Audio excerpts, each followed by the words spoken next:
साचे दरबार की जय। श्री नंगले निवासी भगवान की जय। परमहंस दयाल महाराज की जय। घट घट वासी भगवान की जय। हरिहर बाबा की जय। और ना बोलने वालों की डबल जय।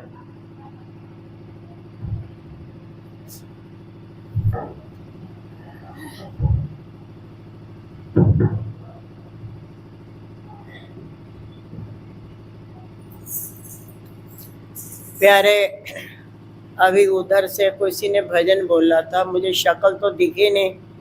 ये चल रहा होता तो पता चलता ये माइक किसके आगे लगा। और भजन बड़ा अच्छा था। कर्मों की गति न्यारी, जिसने भी बोला। आपको लगता नहीं इसके बाद, इतनी से शब्द के बाद सत्संग खत्म हो जाता? हम सब के सब जानते हैं कि हम चाहे लाख छुपा करके भी कोई ना कोई कर्म करेंगे, लेकिन कर्म फल हमको ढूंढ लेगा। ठीक वैसे ही जैसे 1000 गांव में से बछड़ा अपनी माँ को ढूंढ लेगा। कितना ज्यादा कर्मों का फल भुगतने की बात है। कर्मों पे इतना जोर दिया गया है, उसके बावजूद भी जीव बाज नहीं आता है ना। फिर भी सोचता है ए जग मिठा, अगला किने डिठा। और अगले दिन तो लोड़ ही नहीं पैनी, सब इत्थे ही भुगतान हो जाना है ना। सुना है मैंने, पढ़ा भी है एक दो जगह कि माता सीता जी जब बहुत छोटी थी तो उनके महल के बाहर एक उपवन था, और उस उपवन में एक तोता तोती का घोंसला था, सिर्फ एक पेड़ पे। और उस वक्त तोती प्रेग्नेंट थी, और उन्होंने आपस में बात कर रहे थे। सीता जी को ये एक हुनर था कि वो पंछियों की भाषा भी जान जाते थे, पहचान जाते थे। तो तोता और तोती आपस में बात कर रहे थे कि सुना है भगवान का अवतार हो गया है। सुना है, तोता बता रहा तोती को, ये आपस में कन्वर्सेशन चल रही है इनकी, कि सुना है भगवान का अवतार हो चुका है, और धीरे धीरे वो बड़े भी हो रहे हैं। सुना है जल्दी ही उनकी जो होने वाली धर्मपत्नी है उसका भी जन्म हो चुका है। सुना है, वो सीधा सीधा नहीं बोल रहे, सुना है, हर बात सुनी है। अब सीता जी सुन रही हैं, उधर भी सुना है, और जो राम जी की होने वाली पत्नी है वो भी सुन रही है। जब वो सुन रही हैं तो उन्होंने ये बात सुनी कि तोता जो था वो तोती से कह रहा था कि ये लोग तभी तक सही रहेंगे जब तक इनकी शादी नहीं होगी, लेकिन जब शादी हो जाएगी तो इनकी जिंदगी में दुख आ जाएंगे। ये बात सुन के सीता जी के मन में एक कौतूहल जागा कि लगता ये कोई जरूर पिछले जन्म की तपस्विनी है, तो इनको इतनी भविष्य की भी बात पता है। तो उसने क्या किया, तोती को, क्योंकि तोती ही बोल रही थी, तोते को बता रही थी, कभी तोता बता रहा था, कभी तोती बता। तो जैसे ही उन्होंने ये बात को सुना तो तोती को उसने अपने महल के अंदर ले जाकर के पालने की कोशिश की। तब तोती ने कहा, मैं गर्भवती हूँ, मुझे इस समय मेरे पति की जरूरत है, मुझे उनसे अलग मत करो। पर तो सीता जी भी छोटी थी, बच्ची थी, तो उनके मन में आया कि नहीं, तुम मुझे बहुत अच्छी लग रही हो, तो मैं तुमको महल में ले जा करके जो है पालूंगी। और धीरे धीरे जो है वो ले ही गई, लेकिन वहां महल में जाकर के भी देखा कि तोती रो रही थी। तो रोती हुई को देख करके जो है उसने सोचा कि नहीं, मुझे इससे नहीं अलग करना चाहिए।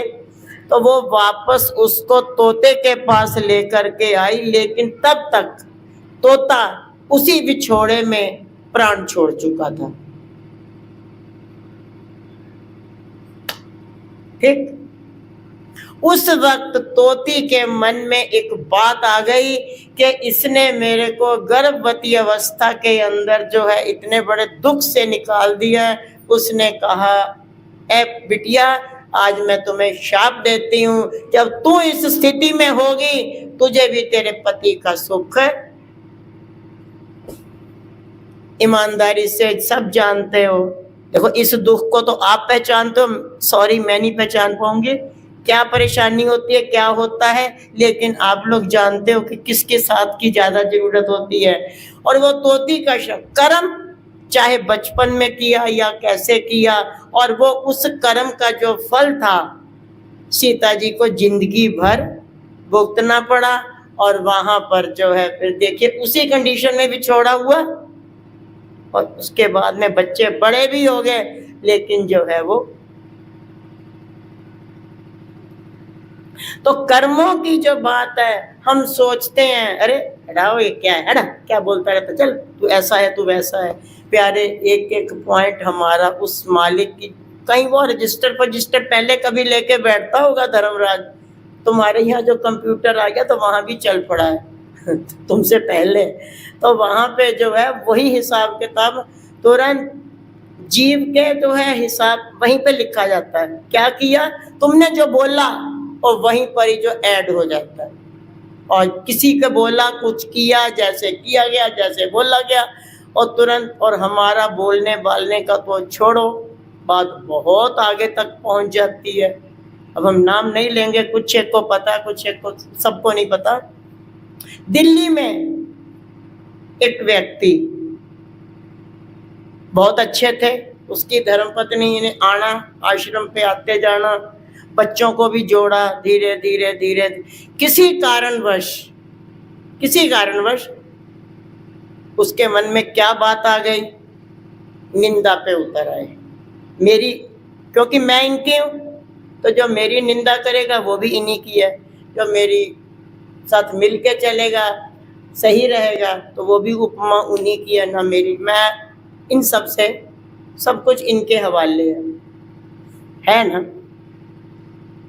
और वही हुआ आगे। उस स्थिति में उन्होंने आश्रम पर पुलिस तक भेज दी, और मुझ पे ये ब्लेम लगा दिया गया कि ये बच्चों को बहकाते हैं। उसी बीच में आसाराम का भी झंझट पड़ा हुआ था। अब वो तो पुलिस आ गई, और हम थे नहीं आश्रम पे ताला बंद।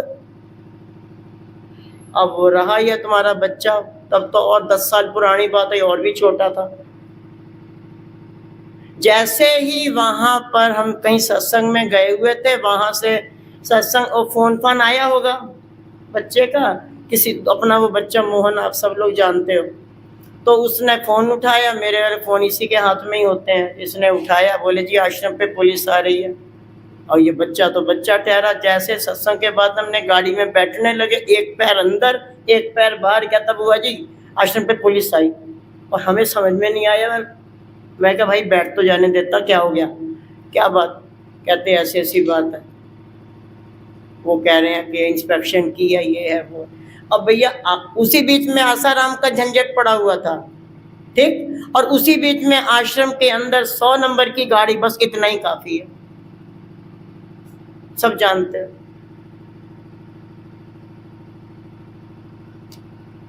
कोई बात नहीं।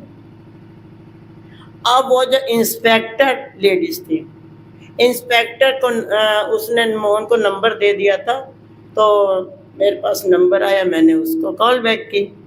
मैंने कहा हाँ जी नमस्ते जी, क्या हाल चाल है, ये है वो है।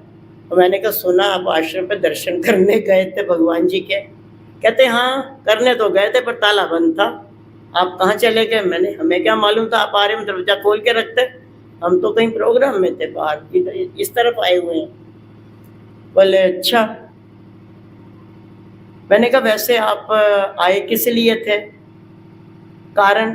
कहते जी आपके ऊपर केस है। मुझ पे केस? मैं मन में सोचा मेरी तो खोपड़ी पे केस ही नहीं है, तो इसने कहाँ से केस बना दिया। कहती आपके ऊपर ये केस है कि आप लड़कियों को बहकाते हो। मैंने कहा कौन है ऐसा भाई? और हमारे पास तो जो बच्चे आते हैं माँ बाप के साथ ही आते हैं, आप लोग पता ही है, और माँ बाप के साथ चले जाते हैं। हमने क्या करना भाई बच्चों को बहका के? तुम जानो तुम्हारे बच्चे जाने। हाँ तुमको जरूर कहेंगे कि बच्चों को सही संस्कार जरूर दो, इसके अलावा हम कुछ नहीं कहते। खैर जी चलती रही बात। वो कहते, मैंने कहा नाम बता सकते हो ये कंप्लेन की किसने है? कहते जी हमारा जो नियम है वो अलाउ नहीं करता। मैं क्या मैं बताऊं? मैंने बता दिया, मैंने वो फला फला तो नहीं है। कहते आपको कैसे पता? मैंने कहा हाँ उन्होंने खुद बच्चे को बताया था, बच्चों को रास्ता दिखाया था। अब वो पास में ही उसका वो है, तो अगर मत्था टेकने आ जाते हैं बच्चे तो इसमें मेरा कसूर बताओ। अब ये जो पड़ोस में बच्चे रहते हैं, अगर बच्चे आ रहे हैं मत्था टेकने के लिए तो मम्मियाँ कहें कि भाई जी वो भाई जी बेकार है या महात्मा, इसमें हमारा कोई रोल नहीं है, बच्चे खुद आ रहे हैं। आज बहुत कुछ हुआ, बहुत कुछ हुआ, डिटेल में तो क्या जाना, बहुत कुछ हुआ। 5 साल एक तो इनका बिछोड़ा, और दूसरा 5 साल तक हम लोहे के आंसू रोए हैं, लोग तो खून के आंसू रोते हैं। बहुत बुरे कटे, बेहद कुछ कर डाला, और आज वो व्यक्ति जेल में है। अब उन्हें कौन बचाएगा? फिर वो मेरे पास ही फोन बज रहे हैं, क्या करें ये ड्रेस ऐसी है, ये ड्रेस ना भी हो, कुछ स्वभाव ऐसा है कि कोई अगर करता है तो फिर मन नहीं मानता। अब उससे ज्यादा दुख हमें है। अब हमें ये नहीं समझ में आ रहा कि क्या किया जाए। और है भी सबसे बड़ी जेल जो है तिहाड़ जेल के अंदर 4 साल के अंदर। कितना व्यक्ति अकड़ता है अपने समय में, अकड़ का कोई है? और उस वक्त केवल मेरे मुंह से इतनी बात जरूर निकल गई थी कि हाँ वो उन्होंने ऐसे कहा और हमने बच्चों को क्या बहकाना। उन पे तो अभी कुछ 2-4 दिन पहले सीबीआई की रेड पड़ी थी। हाँ पर कुछ निकला विकला नहीं है, ऐसे किसी ने झूठी मूठी कंप्लेन कर दी थी, वो कर करा के गए, मिला कुछ नहीं। बस इतनी सी बात में उनको ये लगा कि हमारी बदनामी हो रही है। और आज न्यूज़पेपर, मीडिया और टीवी सब जगह छप रहा है। अब क्या हो रहा है? बेइज्जती हो रही, क्या हो रहा है? हमें किसी कल को हमारे साथ प्यारे क्या होना ये तो मालिक जानता है। इसके बताने के पीछे मेरा एक ही रहस्य है कि हमेशा कोई भी कर्म करो, हमेशा मालिक से डर के करो, और ये मान के चलो कि तुम किससे छिपा के कर रहे हो। जिसने फैसला देना वो अंदर ही बैठा हुआ। अर्जुन को और दुर्योधन को भगवान कृष्ण ने एक एक कबूतर दिया और कहा इसको ऐसी जगह पे जाके मारो जहां पे कोई देख ना रहा हो। दुर्योधन थोड़ी सी दूरी पे गया, आड़-वाड़ देखी, कबूतर की गिच्ची मरोड़ी, चला आया, कहता ये लो, मार दिया। और अर्जुन सवेरे से शाम तक घूमता रहा और शाम को जिंदा कबूतर लेके वापस आ गया। भगवान ने पूछा क्या हुआ अर्जुन, तुझे कोई जगह नहीं मिली? कहता महाराज मेरे को इस पूरे संसार के अंदर मैं जहां जहां सारे दिन में घूमा हूं, आपने कहा था कि ऐसी जगह पे मारना जहां पे कोई देख ना रहा हो, तो मुझे कोई जगह ही नहीं मिली। कहते कमाल है, जंगल अंगल में चले जाते, कहीं भी चले जाते। कहते जंगल में पेड़ पौधे देख रहे थे, और कहीं कोई देखे या ना देखे मैं खुद तो देख रहा था, और आपने कहा था कोई ना देख रहा हूं। और इसी तरह ही प्यारे हमको ये बात अर्जुन की हमेशा ध्यान रखनी चाहिए कि हमने कुछ भी हमको कर लो, लेकिन कर्मों का फल हमको भुगतना ही पड़ेगा। इससे तो ये लोग भी नहीं बचे। भगवान राम ने, अब चाहे कारण कुछ भी रहा हो, कुछ भी रहा, इस बात को तो भगवान भी एक्सेप्ट करते हैं। भगवान राम ने, कारण ये था कि बाली ने कुछ ऐसा वरदान मांग रखा था कि उसको जो भी कोई मारेगा, मारने से पहले आदि शक्ति उसके अंदर चली जाएगी। ठीक। अब मान लीजिए जो है भगवान राम बाली के सामने जाकर, बाली खुद ही बड़ा शक्तिशाली है, और भगवान राम अगर सामने सामने उसको जाके मारते हैं तो राम जी की आदि शक्ति, तब तो बाली आज भी जिंदा होता, तो मामला ही उल्ट पुल्ट हो जाता ना। इसलिए भगवान को छिप के मारना पड़ा। ठीक, उनका तो कारण था। वक्त बीता, युग पलटा, राम जी चले गए अपने साकेत धाम को, और द्वापर युग आया, भगवान कृष्ण का अवतार हो गया। लेकिन वो कर्म उनका चलता चला आ रहा, वो नहीं बचे नहीं उससे।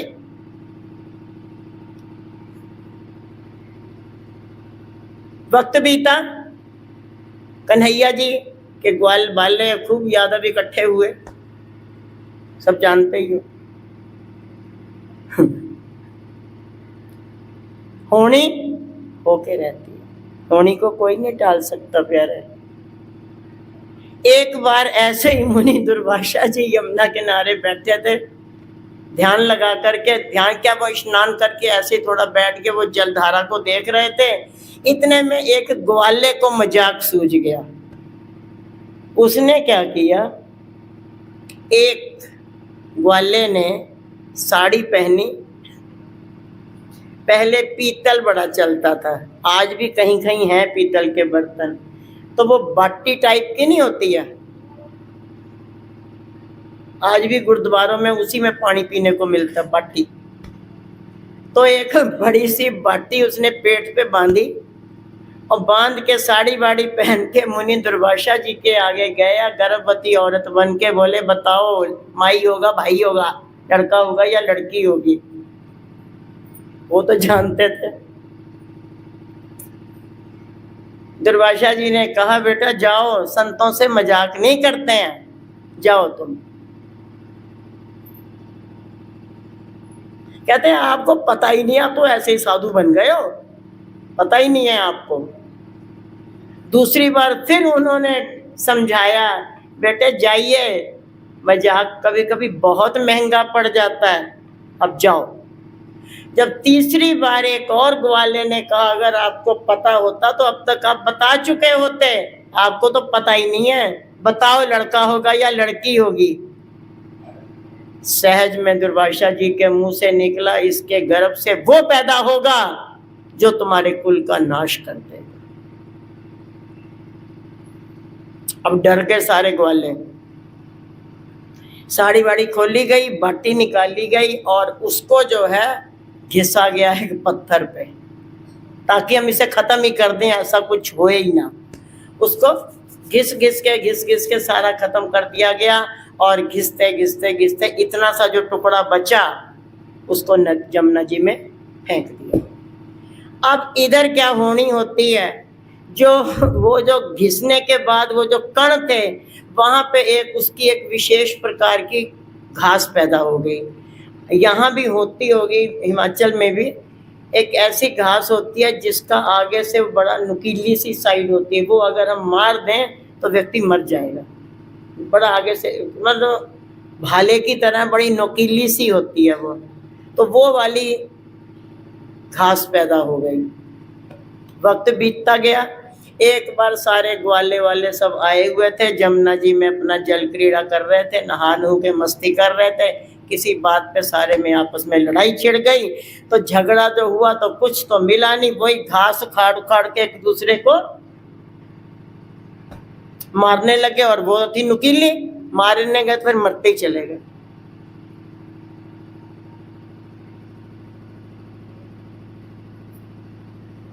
फिर उधर जो वो एक टुकड़ा छोटा सा बचा हुआ था जो घिसते घिसते डाला था नदी में, उसको एक मछली खा गई। और वो मछली ने जो सटका, कुछ आने वाले समय में वो मछली जाल में फंसी और उसके जब पेट से वो निकला तो उसको एक शिकारी ने ले लिया और अपने तीर में लगा लिया। ये वही है जिसमें शाप दिया गया, वही वाला टुकड़ा है प्यारे। और एक बार श्री कृष्ण भगवान चरण पे चरण रख करके लेटे हुए थे जंगल में, मौज में। महापुरुषों की तो अपनी मौज होती है ना, तो अपना विराजमान लेटे हुए थे। तो वो जो उनके चरणों में पद्म था, तो पद्म दूर से ऐसे चमक रहा था जैसे हिरण की आंख हो। शिकारी ने जो देखा तो सोचा ये हिरण की आंख चमक रही है, पक्का ये हिरण ही होगा। दूर से जो उसने तीर मारा, सीधा वहीं पर ही निकला और उनके मुख से निकला राधे। और राधे का नाम सुन के शिकारी आया वापस, और आया और आकर के देखा, बोला प्रभु ये तो मुझसे बड़ी भारी गलती हो गई, ये क्या हुआ वो क्या हुआ। बोले चिंता ही ना कर भाई, लेखा पूरा हुआ। कभी मैंने तेरे को छिप के मारा था और आज तूने मार दिया, हिसाब किताब बराबर। अब तू अपने घर को जा, मैं अपने गोलोक धाम को जा रहा हूं। तो प्यारे, महापुरुषों पे पढ़ी या ना पढ़ी, उन्होंने भुगतान करके बताया कि ऐ जीव तुम समझो, ये कर्मों की जो गति है ये बहुत न्यारी है, इससे कोई भी बच नहीं सकता। चाहे भजन गाते रहते, पहले शुरू में तो बहुत सुनने में आता था, मालिक के दरबार में सब लोगों का खाता है ना, उसके यहाँ ना रिश्वत चलती, ना चोरी न चलाकी। मतलब हम सोचते हैं, एक छोटी सी बात याद आई, आप सोचोगे आज पता नहीं, मेरे पास इस समय ना कोई ग्रंथ की बात है ना किसी शास्त्र की बात है, ये तो इसमें प्रैक्टिकल की बात आ रही है। वो भी दिल्ली की घटना। एक महिला आती थी, खूब आती थी, आती आज भी है, पर वो थोड़ी बेचारी अपनी शरीर से लाचार हो गई है। और ये तब की बात है जब सरकार थे और हमें अभी संन्यास नहीं मिला था। पुराने लोगों ने जो देखा हुआ सफेद कपड़ों में, आप लोगों ने तो नहीं देखा। तो और जिन्होंने देखा है वो सब अच्छी तरह से जानते हैं कि ज्यादातर हम ध्यान में ही रहते थे। बातचीत करने वाले स्वामी जी हैं, हमारा किसी से कोई लेना देना नहीं होता था। और वही बात हुई तो उसकी बहन आई और आकर के जो है उसने श्री गुरु महाराज जी के सामने मत्था टेका और अर्जी लगाई कि मालिक, मैं किराए के मकान में धक्के खा खा के परेशान हो गई हूँ, तो मेरा अपनी छत मिला दो, मैं इतना यहाँ मत्था टेकूंगी। जो भी उसने माना, मतलब मुझे तो नहीं पता, हम उधर थे और वो तब तक स्वामी जी का आश्रम भी नहीं था, वो कमरा था धर्मशाला वाला, वहां की बात है।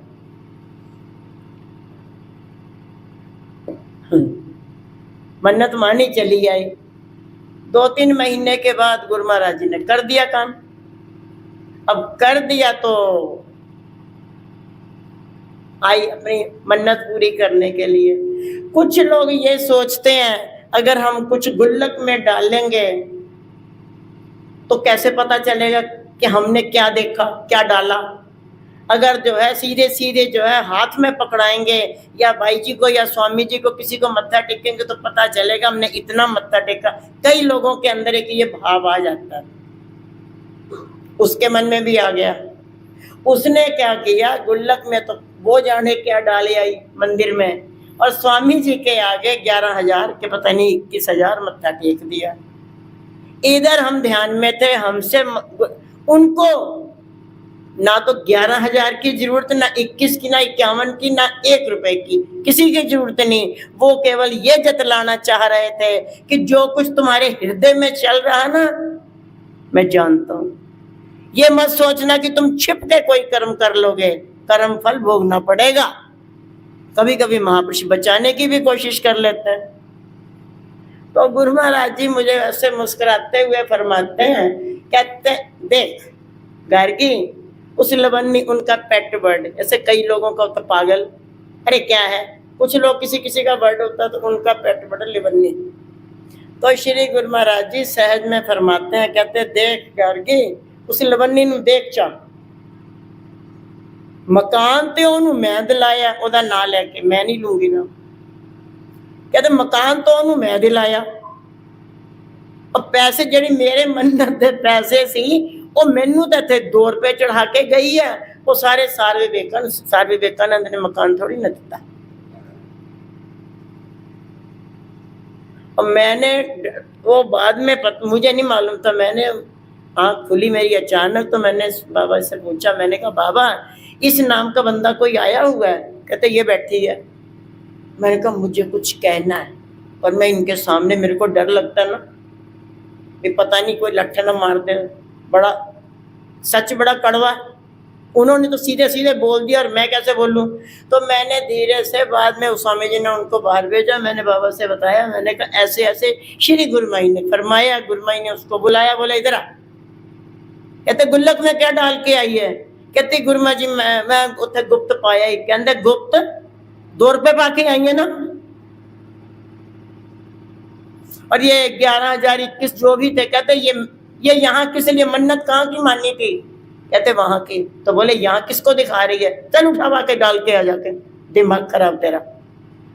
ऐसे ही प्यारे छोटे छोटे जो हमारे कर्म हैं वो एक कभी कभी इतने इकट्ठे, अभी तो उसने मान ली, ना मानती तो धीरे धीरे वही एक, जिस तरह हमने कोई भी अच्छा काम करते हैं तो वो भी चक्रवृद्धि ब्याज समेत बढ़ता है, तो बुरा ना बढ़ेगा, बढ़ता वो भी है।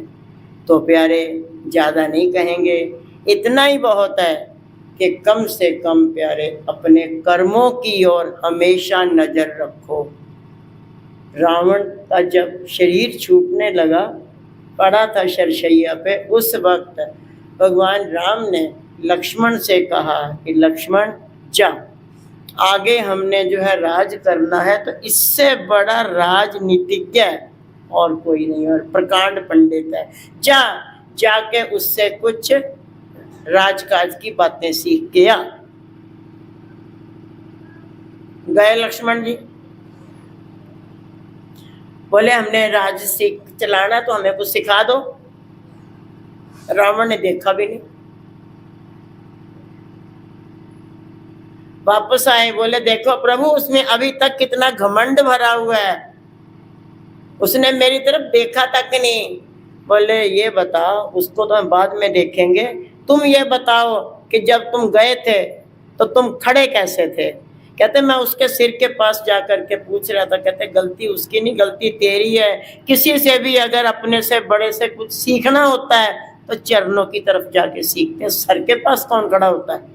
जाओ दोबारा से विनम्र भाव से हाथ जोड़ के, प्रकांड पंडित है, महान है वो, उसको तो एक छोटा सी गलती मार गई है, तो तुम जो है जाके उससे विनम्र प्रार्थना करो, बताएगा वो। और जैसे फिर प्रभु ने सिखाया था, फिर वो दोबारा गया और दोबारा जा करके उसने विनती की कि हाँ हमने ऐसे, आप हमें कुछ अंतिम उपदेश दे दीजिए। तब उसने एक बात कही थी, अफसोस है कि लक्ष्मण अब तो मैं जा रहा हूँ, अफसोस है कि लक्ष्मण अब तो मैं जा रहा हूँ, अफ़आल जो किए थे, अफ़आल मीन्स कर्म, अफ़आल जो किए थे फल उनका पा रहा हूँ, पैमाना जिंदगी का लबरेज हो चुका। पैमाना मतलब अब मेरी जिंदगी आखिरी सांस पे है, खत्म हो रहा, सब सारा खेल खत्म हो रहा है। पैमाना जिंदगी का लबरेज हो चुका है, बहरे जहाँ के अंदर मैं डगमगा रहा हूँ, जग जीतने से बढ़कर है नफ्स जीत लेना, इसी नफ्स का ही मारा मैं मारा जा रहा हूँ, इसी नफ्स का ही मारा। नफ्स मन कहते संसार को बेशक जीत लेना या ना जीतना, लेकिन अपने मन को पहले जीतने की कोशिश करना। और हम एक बात बता दें चलते चलते, मेरे पास इतनी पावर थी कि मैं जो चाहता कर सकता था, जो चाहता। लेकिन मैं तुमको एक बात बताता हूं, तुम्हारे हृदय में कभी अच्छा और कभी बुरा दोनों विचार आए जाएंगे। ध्यान रखना, अच्छे विचार को तुरंत कर लेना, लेकिन जो गलत विचार होगा उसको कल पे टाल देना, शायद तुम उस मुसीबत से बच जाओ। मेरे पास वो पावर थी कि मैं अगर चाहता तो मातलोक से लेकर के स्वर्ग तक सीढ़ियां बना सकता था मैं। पर मैं कल करूंगा, कल करूंगा, कल करूंगा। आज काल आ गया पर मेरा कल कोई ना आया। अच्छा काम था, मैं कल पे टालता रहा, लेकिन हम वो काम को ना कर पाए। और एक बुरा काम जो आया सीता हरण का, वो मैंने फटाफट कर लिया, पर आज उसका परिणाम सबके सामने है। कोई गलत विचार हो तो उसको कल पे टाल देना, शायद उस विचार से या उस कर्म से हम बच जाएं। और अगर अच्छा विचार हो तो उसको तुरंत कर लेना। ये रावण ने केवल लक्ष्मण जी को ही नहीं कहा, शायद हम सबके लिए ही ये बात है। कोई भी अच्छा विचार आए तो उसको तुरंत कर लो। आरती करनी है तो कर ही डालो, सत्संग में जाना तो चले ही जाओ। और मन में आ जाए कि जो है अर्चना का सर फोड़ना है तो कल पे छोड़ देना, हो सकता है वो घड़ी बच जाए, इस पाप से बच जाओ। सॉरी, वो उसी का नाम याद हो और मुझे किसी का नाम ही नहीं पता। तो एक बात है, बुरा मत मनाना बहन। तो क्या है कि अगर हम गलत बात को कल पे डाल देंगे तो बच जाएंगे, और अगर अच्छे विचार को तुरंत कर लेंगे तो हम सही हो जाएंगे। तो कर्म फल तो दोनों ही है। अब बुरे कर्म का फल सामने आ रहा, अच्छे कर्म को मैं कर लेता तो शायद दुनिया वाह करती रहती कि हाँ मेरे, हम तो सीधे, चाहे वो भगवान बनने ना देता, क्योंकि कर्मों का फल तो सबको भुगतना, ना सारे स्वर्ग ही पहुंचते रहेंगे।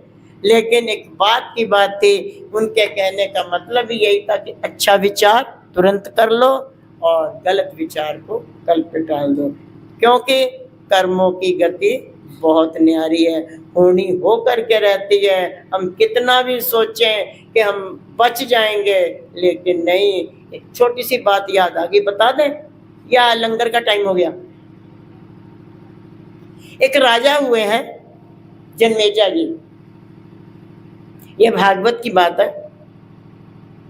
उन्होंने भगवान कृष्ण से पूछा, पितामह हमें एक बात बता दीजिए, आप जैसे बाहुबली उस रण क्षेत्र में थे, आप अगर चाहते तो युद्ध टल सकता था। उन्होंने बहुत कहा, भाई मैं तो खुद गया था वहां शांति दूत बन के, पर होनी होके रहती है। वो कहता मैं नहीं मानता इस बात को, लेकिन अब नहीं मानता तो मत मानो। बहुत समझाया, लेकिन बाद में उन्होंने कहा ठीक है, वो तो बात आई गई हो गई, हम तुम्हें एक और बात बताते हैं, भविष्य में तेरे साथ कुछ होने वाला। क्या मेरे साथ क्या होगा? आप हो ना? कहते हैं हम हैं, इसलिए तो बता रहे हैं। आने वाले समय में तुम्हारे राज के अंदर घोड़े बेचने वाला आएगा, तुम सारे घोड़े खरीद लेना, एक सफेद घोड़ा होगा वो मत खरीदना। कहते ठीक है, मैं घोड़ा नहीं खरीदूंगा, बात खत्म। कहते तो घोड़ा खरीदेगा, क्योंकि होनी होके रहती है, तो घोड़ा खरीदेगा। कहते अगर घोड़ा खरीद भी लेना तो उसको घुड़साल में मत बांधना। कहता मैं घोड़ा ही नहीं खरीदूंगा। कहते तो घुड़साल में भी बांधेगा। कहते अगर घुड़साल में भी बांध लेना तो उसकी सवारी मत करना। कहते जी मैं घोड़ा ही नहीं खरीदूंगा। प्रभु बोले तू सवारी भी करेगा।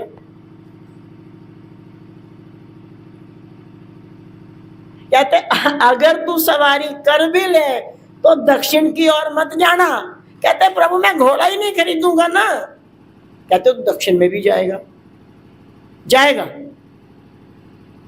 फिर उन्होंने कहा तो दक्षिण में भी जाएगा। कहते मैं घोड़ा ही नहीं खरीदूंगा। कहते ना तू जाएगा, उधर भी जाएगा।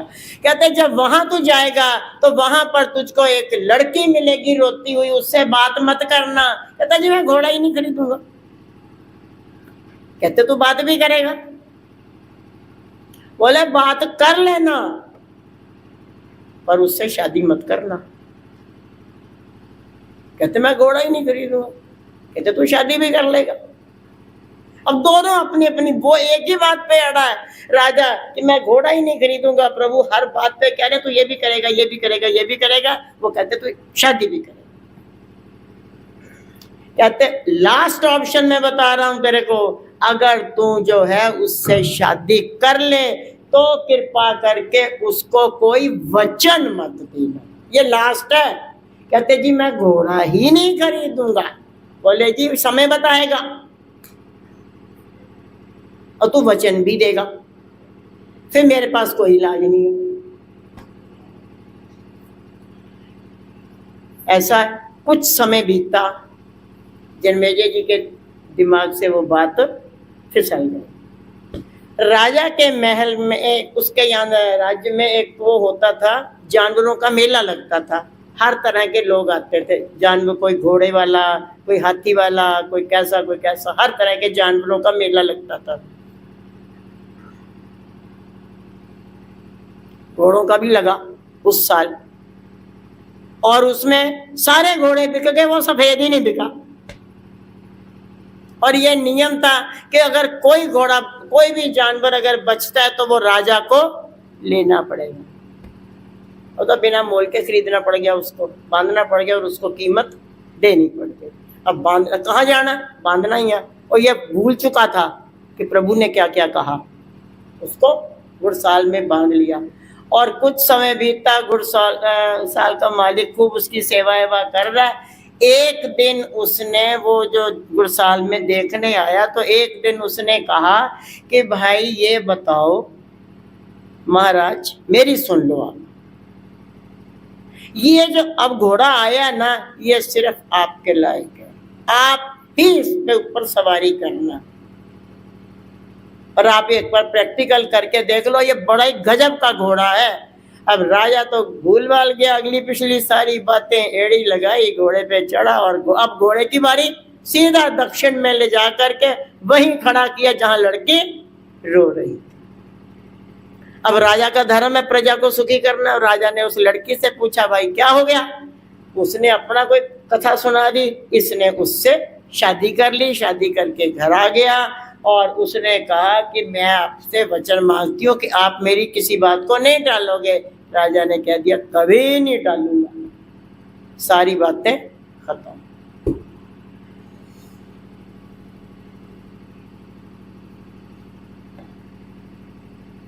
कुछ समय बीता। एक दिन रानी राजा से कहती है महाराज हम ये सोच रहे हैं कि एक यज्ञ करें और प्रीति भोज करें। राजा ने सोचा ये तो कोई ऐसी बात नहीं है, यज्ञ तो करने की बात है, पूजा की बात है तो हो जाना चाहिए। उसने स्वीकृति दे दी।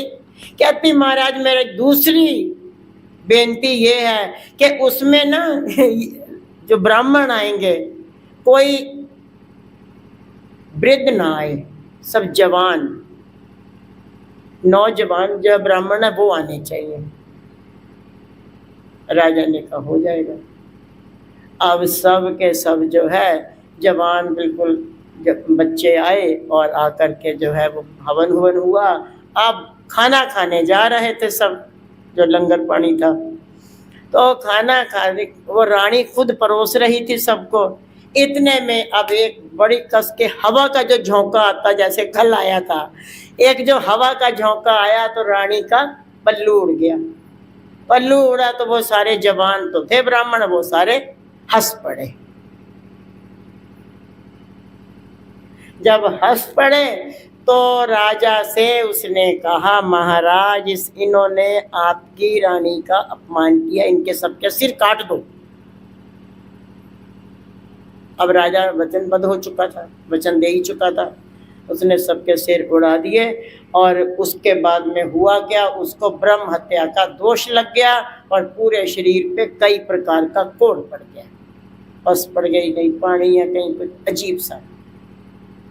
अब वो बिलखता बिलखता याद आया, अरे कृष्ण ने तो ये कहा था, ये कहा था, ये कहा था। अब वो कैसे कैसे करके जंगल की ओर निकला और हा कृष्णा बुला रहा कृष्ण को। और तब तक कृष्ण ज्योति ज्योत समा चुके थे, लेकिन आए उसके लिए, प्रकट हुए और बोले, बेटा तू तो कह रहा था मैं घोड़ा ही नहीं खरीदूंगा, क्या हुआ? कहते प्रभु बचा लो, कुछ तो बचा लो मुझको। उन्होंने कहा अब एक रास्ता है मुनि व्यास जी के पास। अब यहाँ गुरु जी की जरूरत पड़ गई, व्यास जी के पास बताओ जाओ और वो तेरे को भागवत की कथा सुनाएंगे। सबसे पहले वहीं चली थी, पहली कथा वहीं हुई, तो सब वो तेरे को भागवत की कथा सुनाएंगे अपने ढंग से। फिर उनको वचन देना जो भी तूने देना होगा। अब वो जाने तू जाने, इतनी बात कह के भगवान तो अंतर ध्यान हो गए, क्योंकि शरीर से तो वो निकल गए थे। बुलाया, आए, व्यास जी से मिला, प्रणाम किया, बोले प्रभु बचाओ, आप भागवत की कथा सुनाइए मेरे को, मैं सुनूंगा। बोले 7 दिन तक चलेगी? कहते चलेगी। कहते मेरा एक वचन तुमको देना होगा। अब फिर वचन की देखो बात आ गई, और बोले वचन तुमको यह देना होगा, अगर कथा सुनते सुनते तेरे मन के अंदर कोई शंका आ जाए तो कृपा करके बीच में मत बोलना। कथा जब संपूर्ण हो जाएगी, कथा का बीच में विश्राम होता है, बाद में तुम अपने शंका का समाधान कर लेना। बोले जी महाराज, क्योंकि दुखी था बहुत। 7 रंग के कपड़े टांगे गए, पर्दे, और ऐसे बिठाया गया और आगे वो उसको बिठाया और इधर व्यास जी बैठे, कथा शुरू होती है। 1 दिन की कथा हुई, लाल रंग का कपड़ा एकदम सफेद हुआ, नीचे गिर गया और थोड़ा सा एक हिस्सा उसका कोड़ ठीक हो गया। इस तरह से काले रंग का, पीले रंग का, नीले रंग का, 7 रंग ही होते हैं। 7 रंगों में जो अब लास्ट में सफेद रंग की बारी थी, और आज उनको सुनाया जा रहा है कि ऐ राजन, जो तुम्हारे पितामह भीम थे ना, वो इतने बलवान थे कि उन्होंने महाभारत के युद्ध में ऐसे जो हाथियों को उठा के घुमा के मारा आसमान पे, और आज तक हाथी उड़ते ही चले जा रहे हैं। राजा बोला महाराज ये कोई गप है। उन्होंने इशारा भी किया, कहते महाराज आप सुनाएंगे कथा, मैं तो हाथी ढूंढ रहा हूं, कहाँ हमारे पितामह ने फेंके थे, हाथी देख रहे हैं मुझे। इशारा बहुत बार किया गया, बहुत समझाया गया, लेकिन जो है वो नहीं माने। तो उन्होंने ग्रंथ को उठा के एक किनारे रखा, जन्मेजय को बिठाया सामने, बोले बैठ जा, और बिठा करके उसको प्राणायाम के अंदर एक 7वां प्राणायाम ऐसा होता है जिसमें उसको ब्रह्मांड में ले गए, और ब्रह्मांड में उसने देखा हाथियों के कंकाल उड़ रहे थे।